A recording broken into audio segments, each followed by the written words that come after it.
那夜的茅屋，应当就在此处。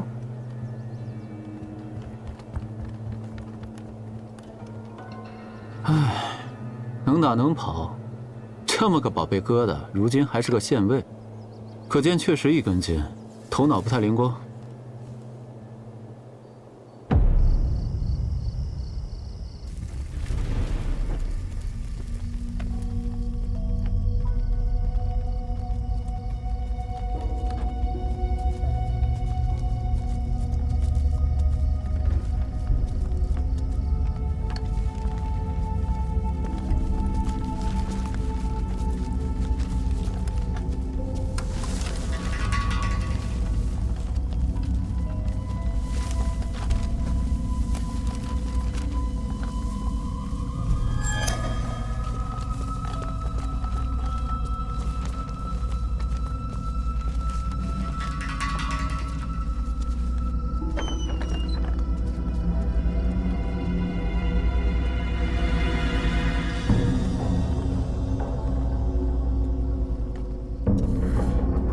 中年家大宴，如今却被小燕捉猎。你被那小姑娘下毒了？有意思。这药是驯兽用的，毒不死人。查到了吗？因他改了名字，费了些功夫，不过好在查清楚了，他就是画眉鸟案的凶手。李琦的妹妹。 李媛儿，你跑得快不快？这儿怎么这么干净？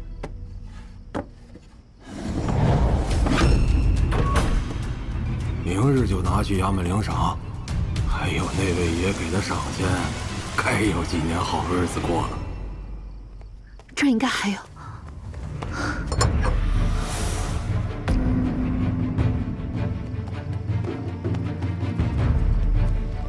别追！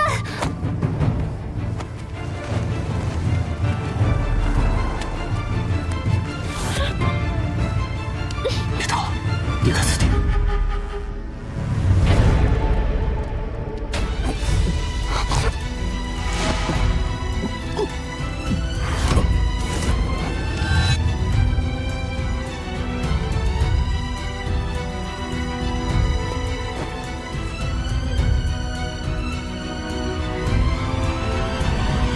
食于水，这人身处高位，却必将拉你沉于泥淖。师父是说，如果我坚持寻找真相，那么便会死在这个与石相关之人手中。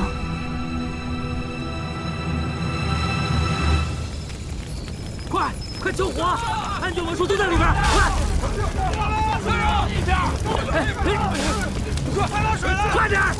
快再拿水！ 政和8年5月廿7，御手奉献，万顷风波，应于云后。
等我和你主子算清这笔账，我再回来收拾你。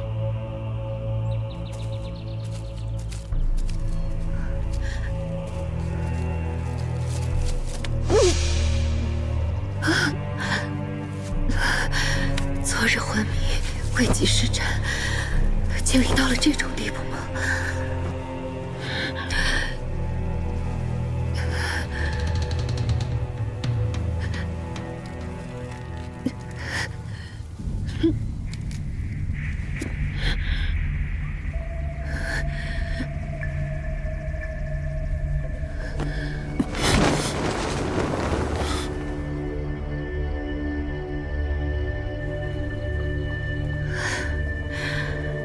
真是个索命鬼！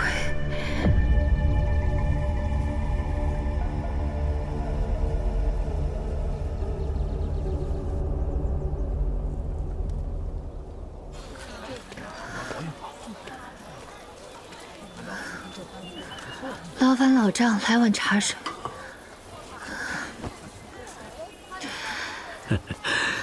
来，先润润嗓子。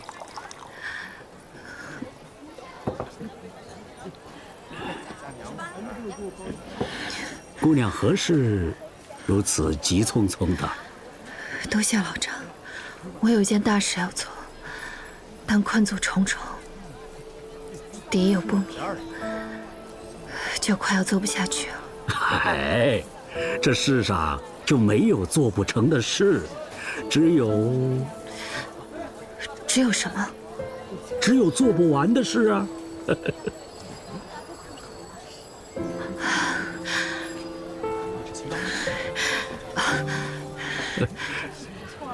多谢。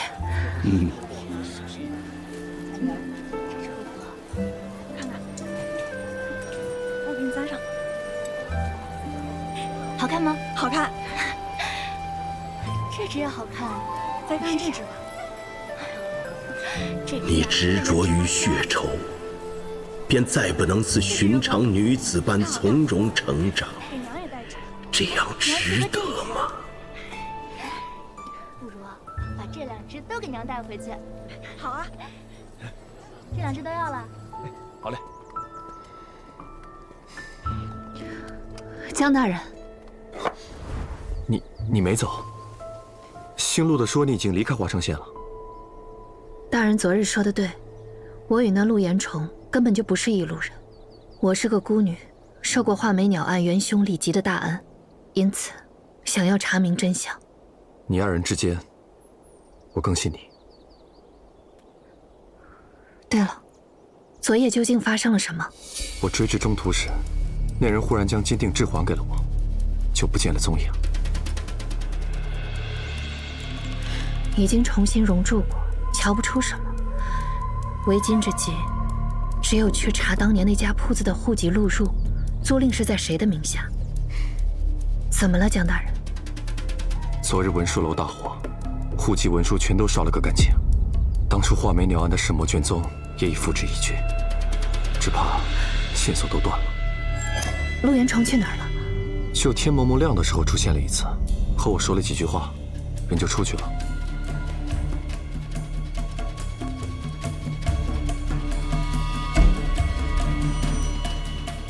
没断。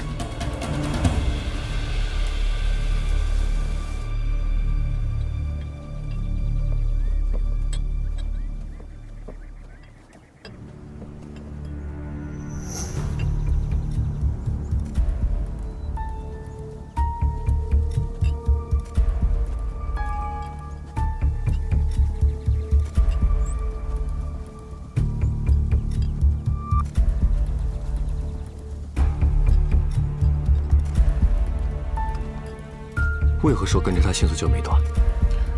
陆延崇一开始并没有拒绝和我们一起行动，但一查到铺子，他立刻就翻脸了。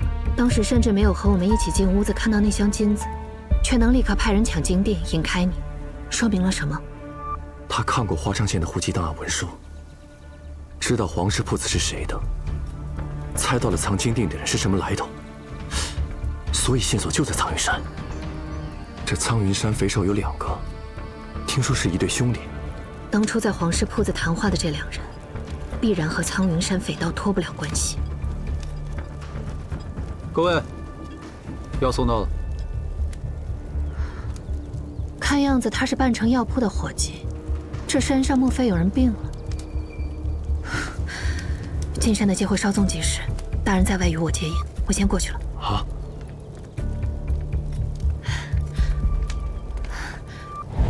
我要进山寨。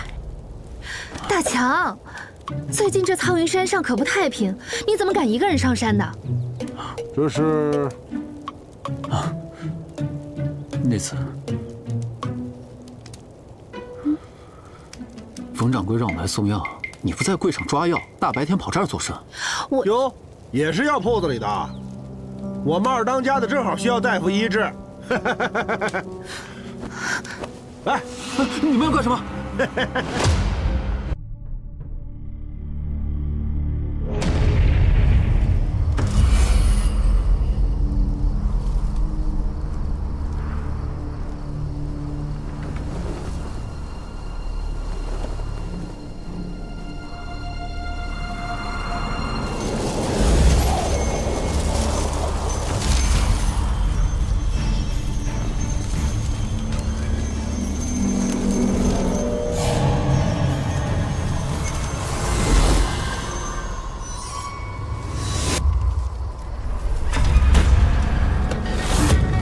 长得真好看，你比他，还有他，还有他，更好看。你要敢做我老婆，我就放你走；要不等晚上钟馗来捉鬼，你们就都得死。周能剑士，发指怪，绿袍脚带无血块，大鬼跳梁，小鬼哭，心口连木太心肝，玫瑰衣，走回来，闭门内冒平安。此人像是有异症。你有话对我说。你可做我老婆。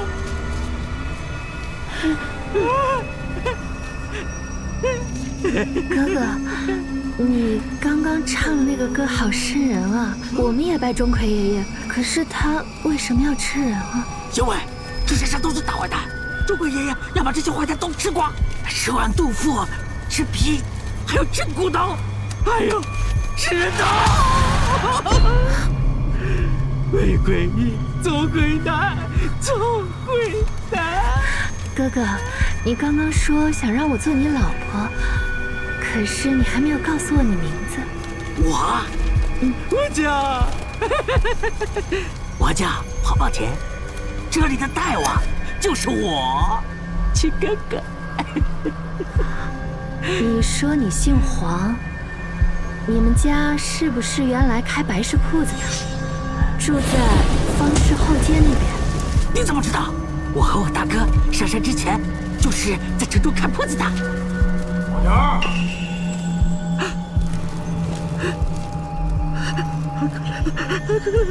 把灯点起。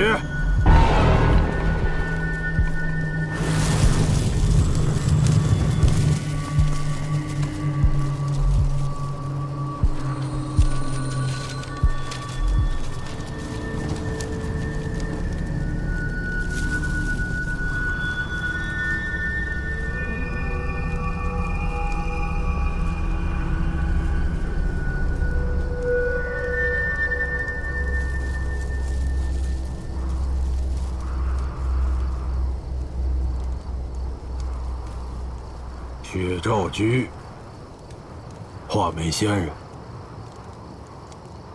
你认得我？我在薛兆居看见过你。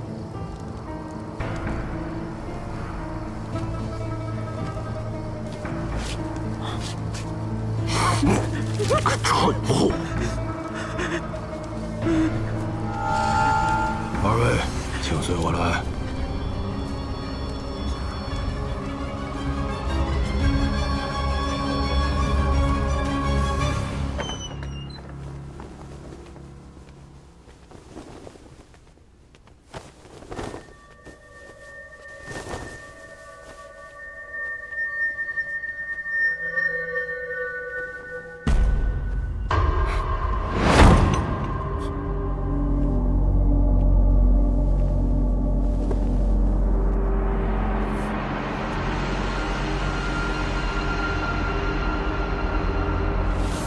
还请仙人了结这山上的鬼事吧。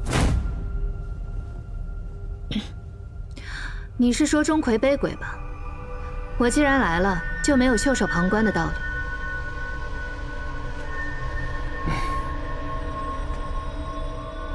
我是这位画眉仙人的。此人名叫陆延崇，乃是花昌县的新任知县。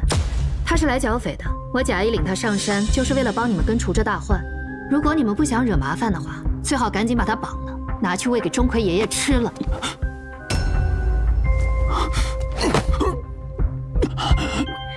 大人，您口蜜腹剑，心怀叵测，屡次暗算我，不会以为我真就这么算了吧？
这是山寨的布局图。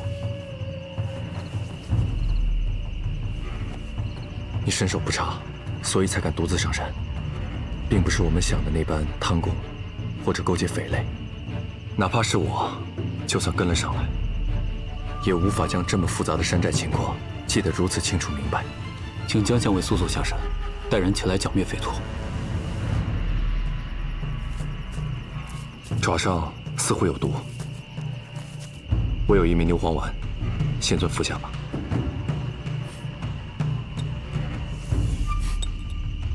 称呼都改了。先前是我错生榆木，等收拾了这帮匪徒，再来向先尊赔罪。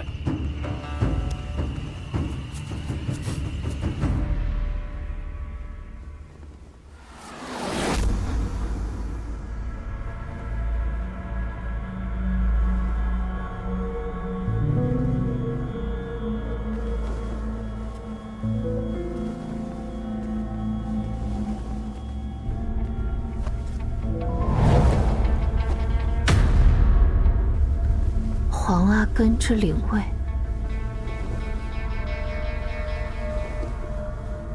己亥年3月，正是画眉鸟案发生的当月。谁？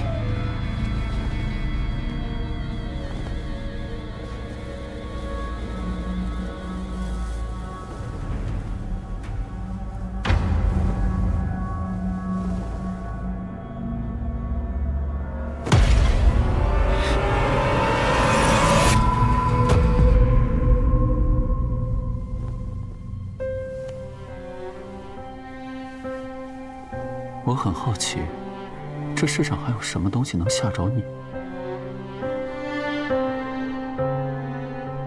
大人，不会以为我真就这么算了吧？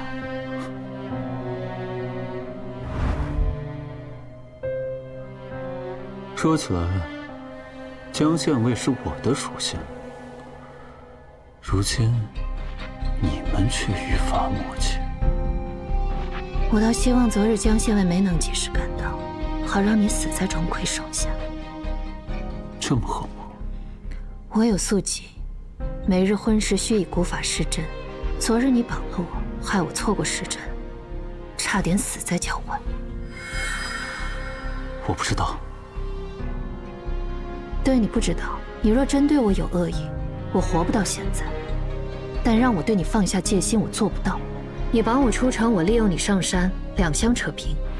等下山之后，我二人最好是泾渭分明，从此互不相干。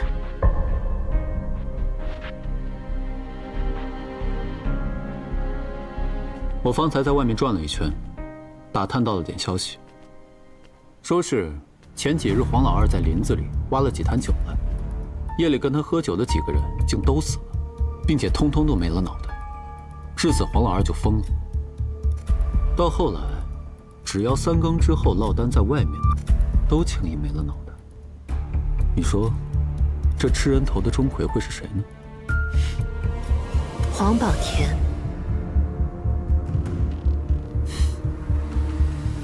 我猜你一定有很多话想问他，所以我特地把他捉来，也算是对昨日鲁莽的赔礼吧。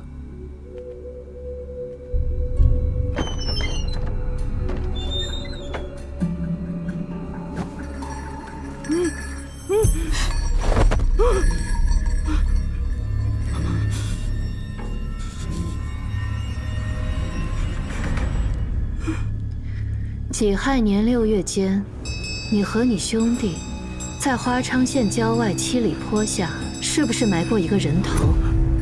人头，7里坡，对，7里坡。那个人头是谁的？爹突然死了，俺就下了头。你们为什么要往那个人头上做李吉的印章？人都赔，人不知，东厂西，东厂西。有人给了钱，有很多钱，有人拿了头。他现在疯得太厉害，根本问不出什么来。要想要切实的证据，还去制服他那迷信的阿兄。人头！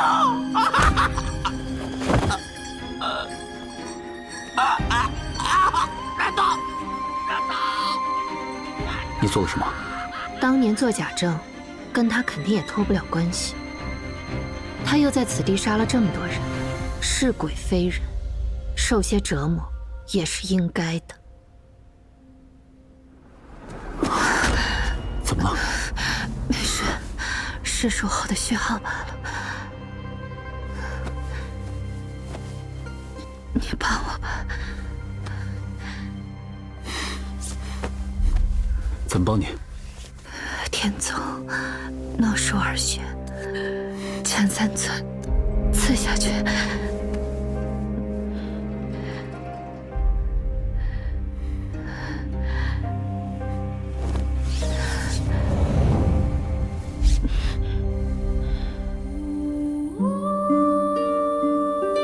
你叫我。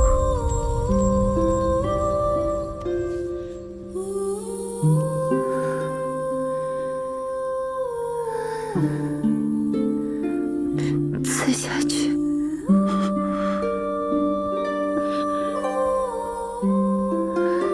再用点力。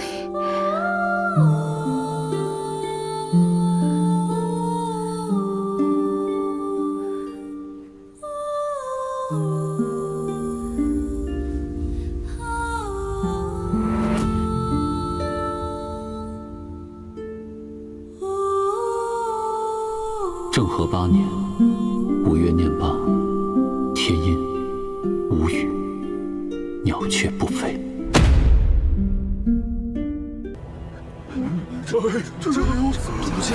钟馗将那个县令吃的连骨头都不剩了。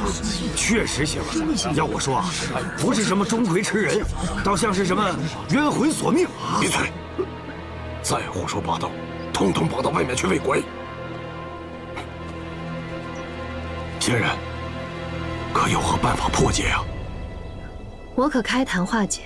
明日有正，你着人将祭坛各物备好，寨中所有人届时务必到场。哎。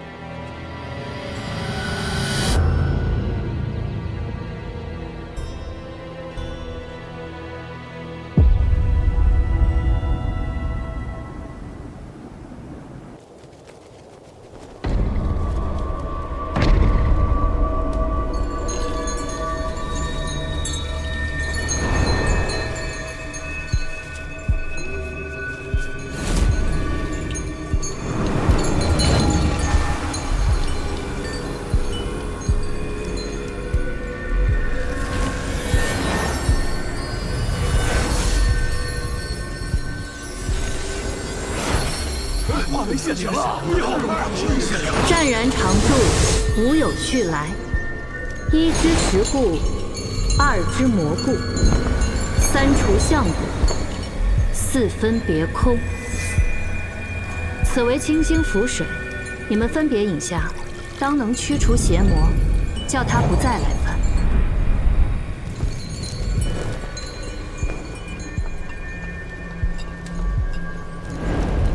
来。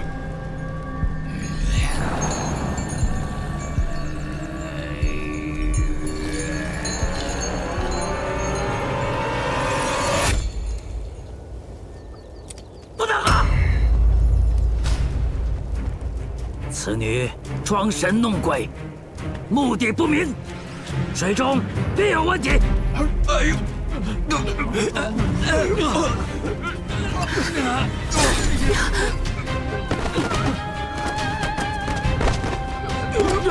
大哥，将这妖女抓起来！大哥！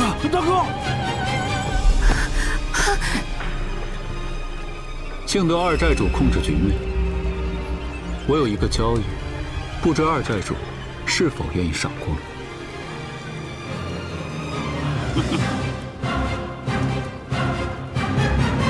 兄弟们，大口吃肉，大口喝酒。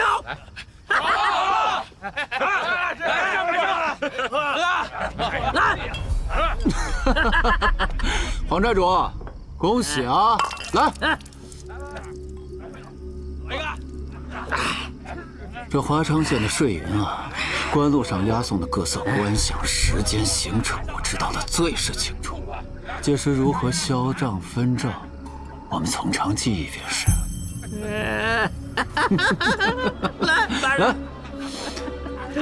来，干！好酒。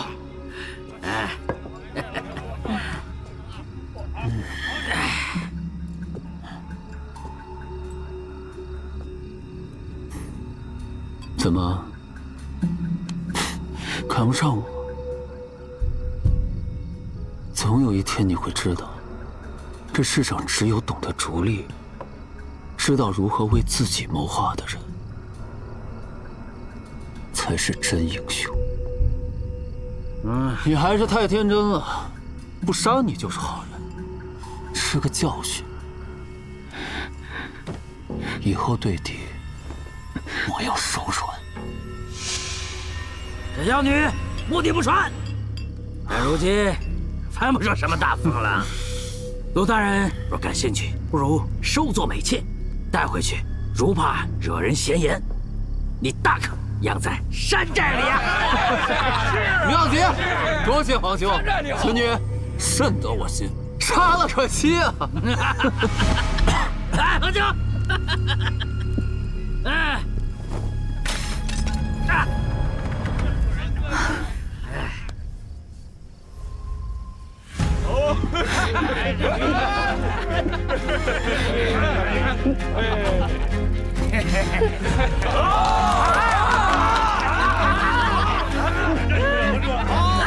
兄弟们，走马上！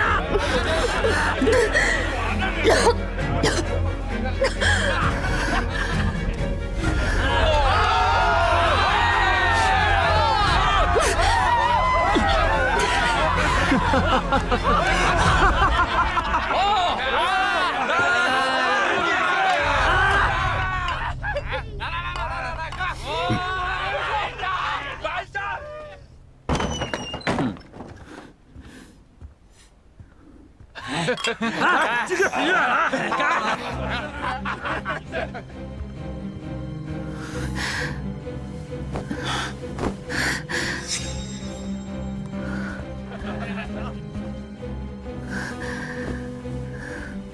你会不会？你敢？那我来。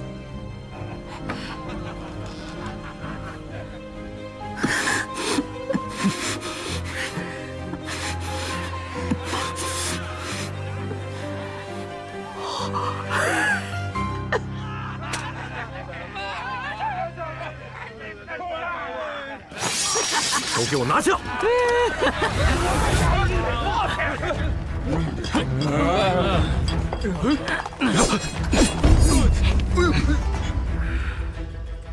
我当谁呢？自家兄弟，还有。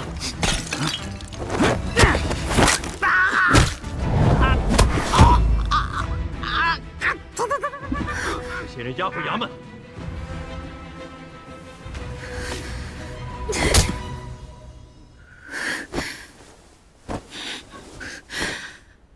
大人真是好计谋。如果官兵上来了，便是你计划周全；如果没有，怕是你真跟那帮匪徒混到一块儿去了。是啊，你果然知我。不过你这么不客气，日后不准备查案了。大不了我去找江县委。是不是搞错了呀？你们家县尊大人就在楼上啊！废话，押走。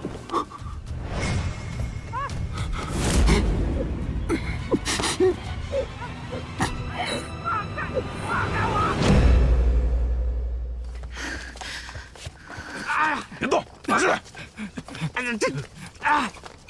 走走，放开我！老实点。你们这些大人，可曾见到那匪首黄宝成？除了后面那片密林，都搜过了。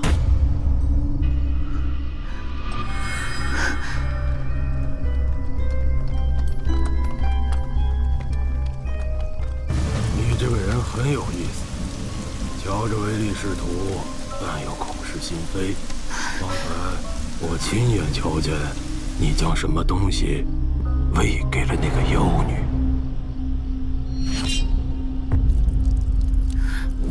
不关你的事。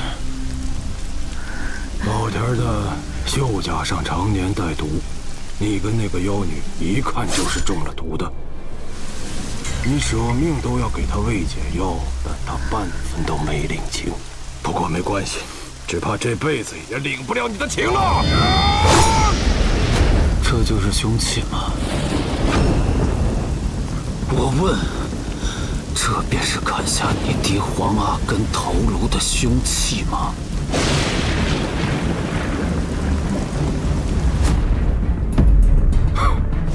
原来是为了这个呀！其实呢，他嫌自己咽得气。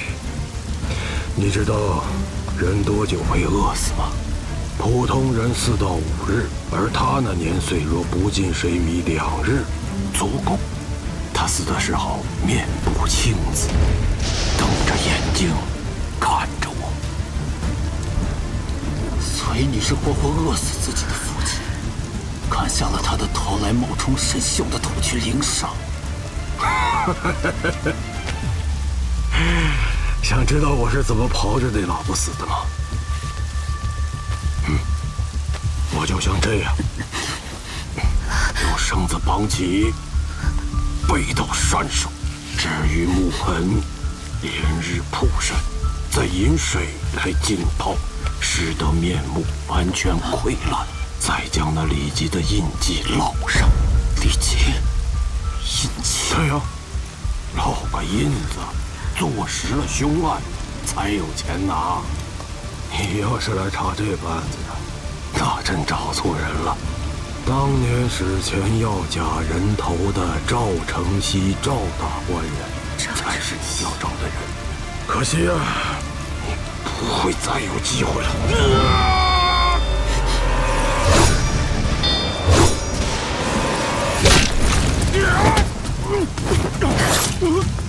你去死吧！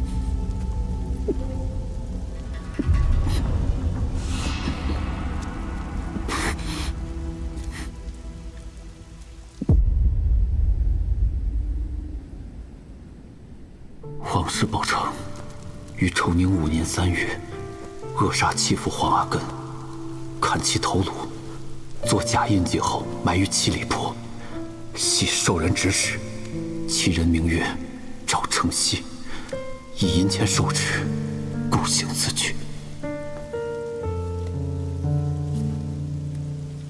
3、5个时辰之内，他醒不过来的。可贡，你收着。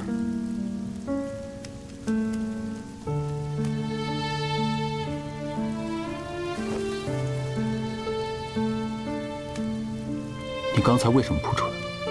你明明看见我朝你摆手，是不要命了吗？看到了，但命是我的。是，你最不必听我的。强相位比我好10000倍，你听他的就行。现在好了，我们被困在山底下，恐怕得等雨停了才能上去。你跟那个妖女一看就是中了毒的，你舍命都要给她喂解药，但她半分都没领情。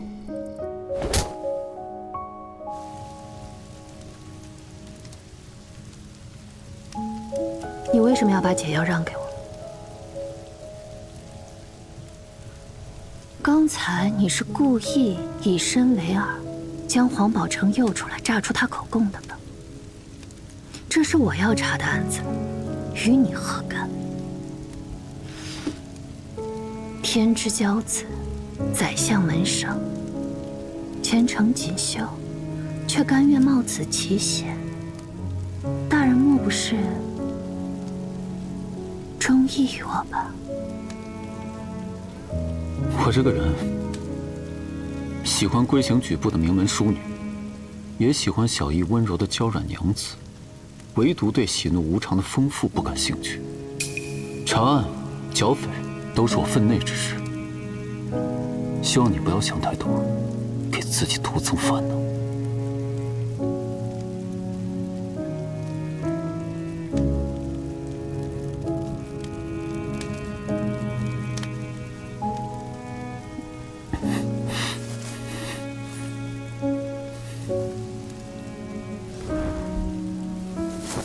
还有，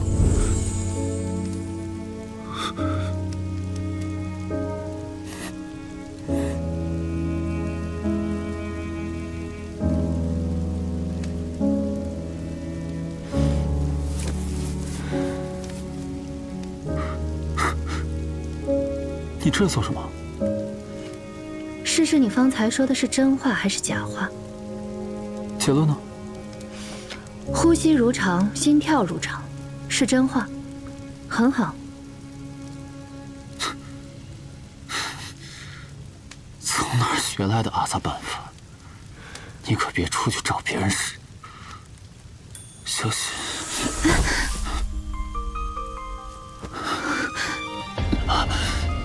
没事儿，等我明天。等你明天回去就凉透了。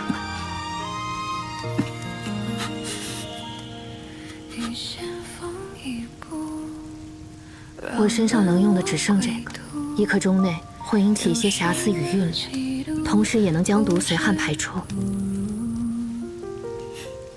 你撑伞过江河，却无人来扶。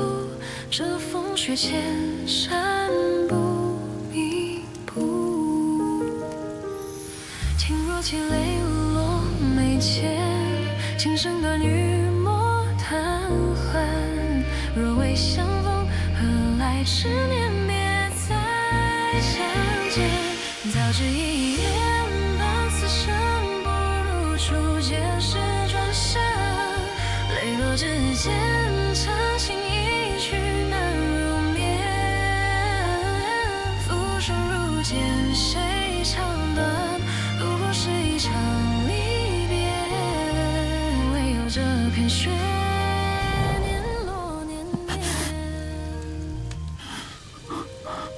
不许看我，躺好。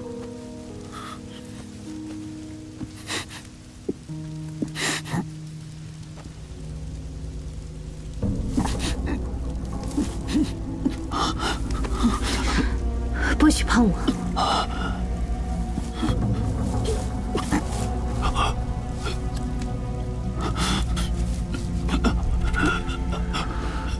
这混凝香叫人燥热发寒，随性而为，怎能如今不见效？我需要你此刻随心而行。你现在有什么想做的事吗？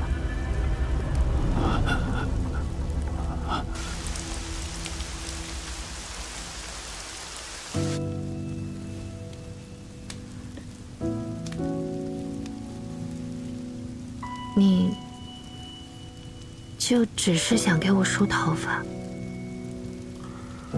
一堆茅草，瞧着叫人眼痛，一看就是平时不怎么打理，不像寻常姑娘。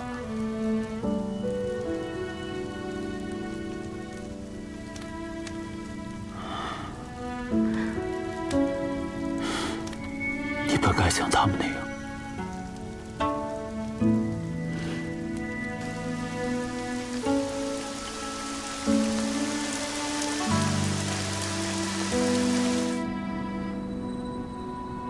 手头，人在这里。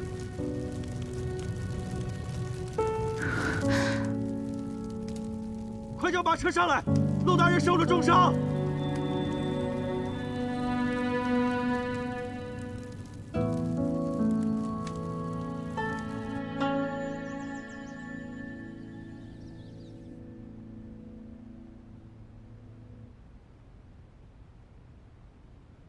从前有一对兄弟。俱都贪财好利，哥哥为了钱财，竟能活活饿死父亲。可他不知道，他那瞧上去没什么主见的弟弟，比他还要狠。老父亲并不是被饿死的，而是被弟弟给毒死的。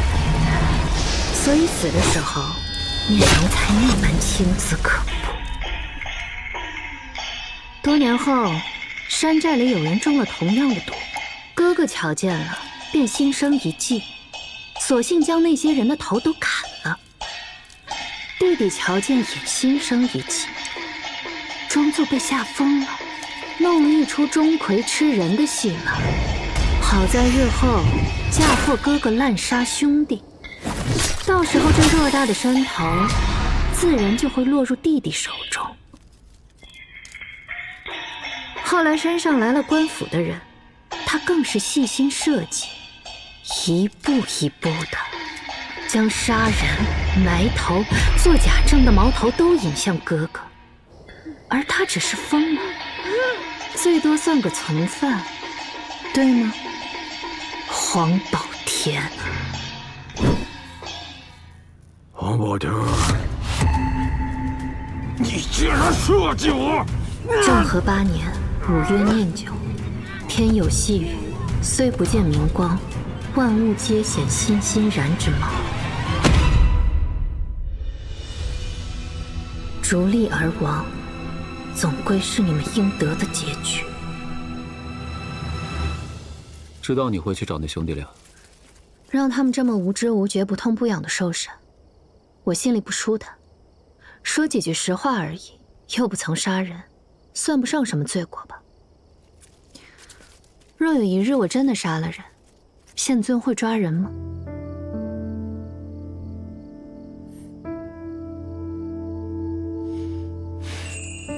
去哪儿？找江大人，让他帮我查一查赵承熙。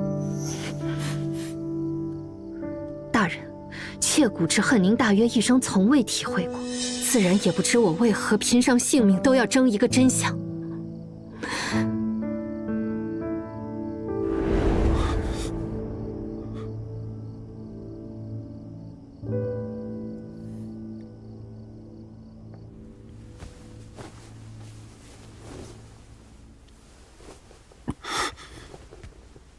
你还真是驾轻就熟。大人对我这等丰富，既无信任，又无兴趣，我怕什么呢？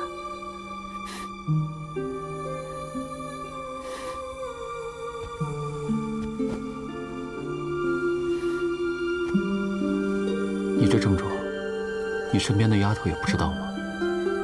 为何不让她替你施诊？除他人再无人知晓。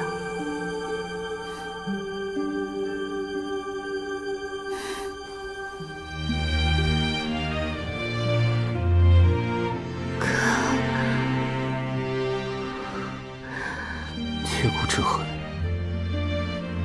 其实我也是有的。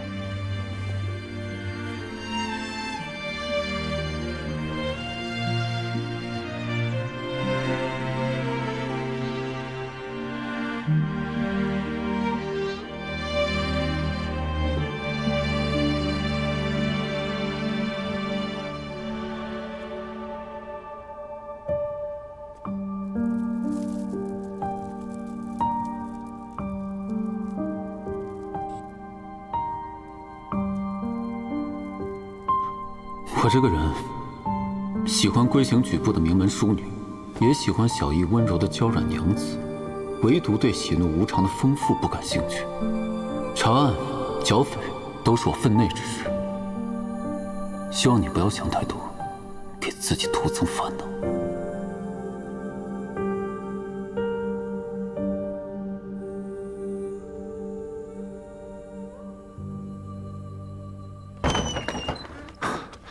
仙尊大人，皇室兄弟死了。